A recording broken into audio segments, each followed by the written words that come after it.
it is so bizarre to see an actor or an actress that actually has their own opinions. So far, you show me the actor, and I will tell you what they think, at least publicly. Like, I will tell you what their stance on environmentalism is. I will tell you what their stance on guns are. I will tell you what the stance on abortions are. And 99% of the actors share the exact same idea. What are the odds, though? What are the odds? Like, if you go out in the street and you talk to a taxi driver or you talk to the guy that cuts your hair, you're going to notice that people have a wide range of ideas. I mean, if you put 100 people in a room and you ask them a question, some people will disagree. Even if it's like a very simple question, you're going to have a couple of outliers and they're going to have different opinions, but not with Hollywood. Everyone just thinks the same. Everyone arrives at the exact same conclusions about everything. So bizarre, isn't it? And I think Gina is the reason for this, right? Like she can help us understand how this actually works. And this is due to the fact that when Disney said that they want strong, independent women, and they want women's voices to be amplified, and that they're going to do everything possible in order to uplift women because they have been suppressed for so long by the patriarchy. They found out that Gina was a little bit too strong. She had a voice that was too loud, and because of that, they had to fire her. Unlike Ziegler, like Ziegler is also very loud, but they keep her, right? Kathleen Kennedy, another person. Kathleen Kennedy is very loud, but they keep her. So this goes to show that Disney actually endorses every single thing that the actors say. And it is shown that the moment an actor doesn't say what Disney wants them to say, they get fired. They get Gina'd. So whenever you see an actor, I imagine a sock puppet with Mickey Mouse having his hand all the way up the actor's tushy and using them as a sock puppet. Everything that the actors say in their free time is still part of acting. I mean, this is what makes sense to me. I can't view a different world that is not like this. Because I can't explain how hundreds of people can literally have the same opinions, and the moment one person thinks differently, they get fired. Which to me can only mean that unless you say the correct things, you get fired. So you want to make money, you want to get fame, you want to get all these nice perks, then just say what you need to say. I think the Film Associations Guild from Team America actually made a joke about it, where the actors are just reading the newspapers and parroting what they read. And I think like that's what they do, because it's not like they get drafts, although sometimes they may. But usually they just go for the safe option, right? Like when you have the thing happening, the pandemic. Okay, what does the news say? Everyone needs to mask up. Everyone needs to have QR code. Everyone, and they say about these things, Arnold Schwarzenegger, fuck your freedom, blah, blah, blah, blah. Like literally they're acting when you think they're not. Because at the end of the day, this is their job, right? Is to play pretend. And then they can also pretend to have views that they don't actually hold. I would be shocked and surprised if at least half of these actors don't have different views behind the scenes. And many of them can still be left-leaning, I'm pretty sure. However, behind the scenes, at least maybe they differ on the concept of guns. We saw this with Anna Kasparian on The Young Turks. Like Anna Kasparian, when the Rittenhouse thing was, she called him a murderer, she went on and how bad and evil Rittenhouse is. But then, years later, when she went on the Stitch and Adams show, she was like, oh no, I do believe that what he did is self-defense. No, like, definitely, yeah.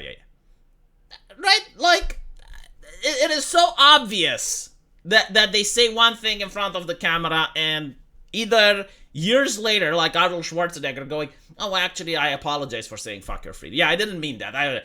Like, years later, when the thing don't matter, and they can actually speak openly, they change their mind entirely.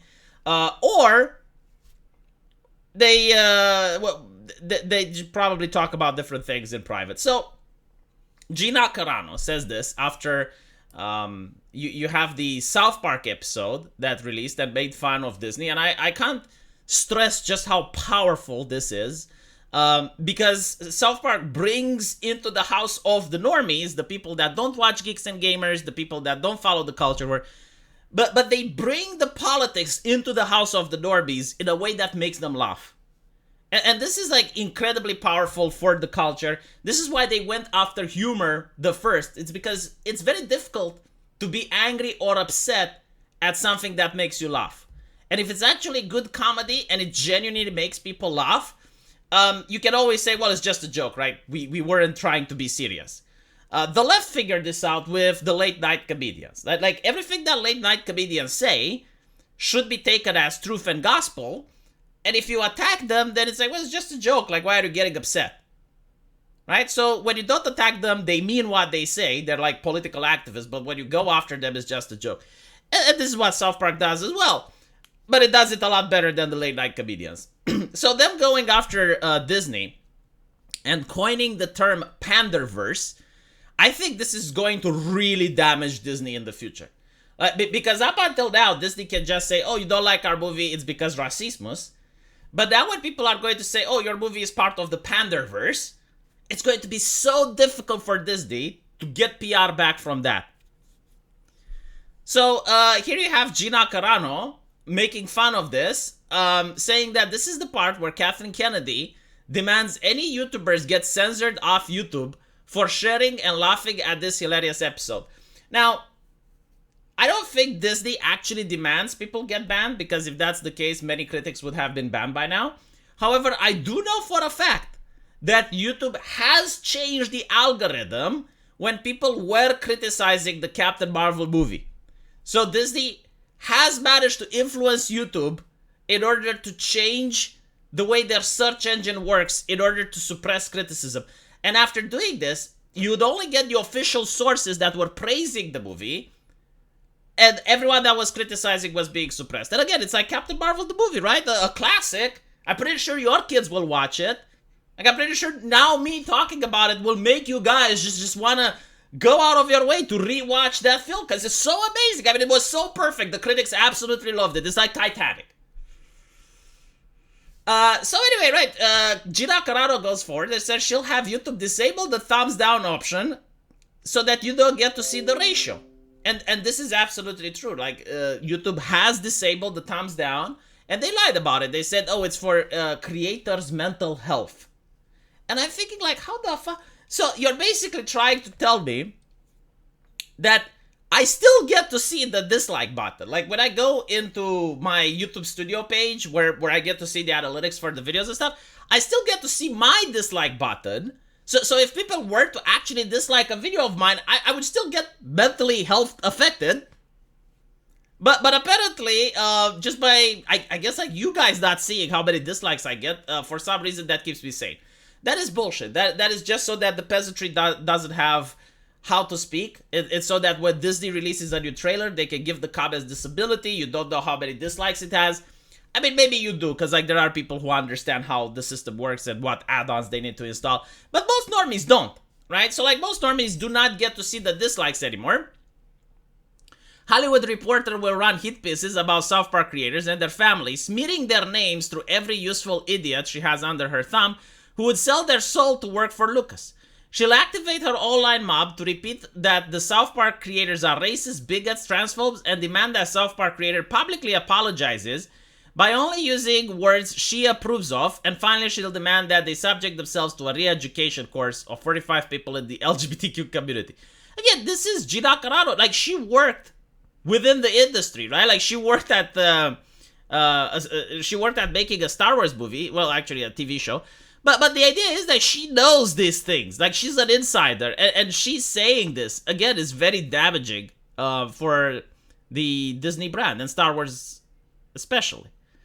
But yeah, so it's very interesting to have seen this. Big W for Gina, and this is why she's very popular with the fans, right? Like, I understand that the fans are misogynistic. The fans just dislike women, but for some reason, right? The force does seem to be female. I mean, people really like when Gina says something. I don't see the criticism. I don't see the harsh words. I mean, I thought that she's very unpopular. That's why they fired her, right? Like, she was incredibly controversial. but her tweets seem to gather 3.8 million views, overwhelmingly positive. Where is the controversy, Disney? How is this woman problematic? Why did you fire her? Let me know what you guys think, and as usual, I will see you in the comment section. Take care.